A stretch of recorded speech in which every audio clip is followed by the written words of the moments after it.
আমি জানি আমি আবার তোমাদের বিরক্ত করতে চলে এসেছি গাইস।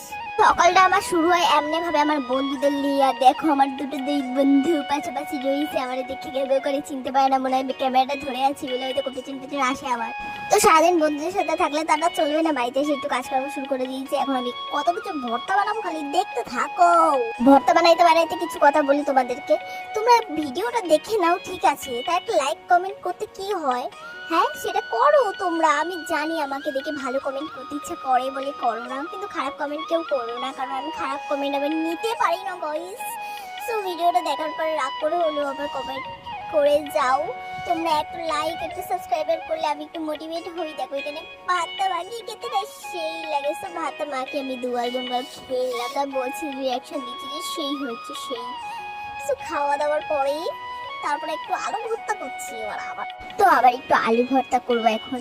মানে ভর্তা খেতেই না আমার কাছে খুব ভালো লাগে। এই ভর্তা ভর্তা হলে আমার এক থালা ভাত খাওয়া হয়ে যায়, আর কিছু লাগে না। তো ভাত খেতে বসেছি, পরিচয় মতো বেগুন ভর্তা দিয়ে খেয়ে নিচ্ছি। খাওয়া দাওয়ার পরে এবার একটু আলু ভর্তা দিয়ে একটু লেবু নিয়ে একটু চানাচুর নিয়ে খেয়ে নিলাম। খাওয়া দাওয়ার পরে হয়ে গেল সবকিছু খাওয়া দাওয়া। তো তোমরা একটু প্লিজ লাইক একটা সাবস্ক্রাইব একটা কমেন্ট করে আমার পাশে থাকো। তোমরা একটা লাইক সাবস্ক্রাইবের জন্য আমি একটু মোটিভেট হই। নেক্সট ভিডিওতে আবার আসছি তোমাদের বিরক্ত করতে।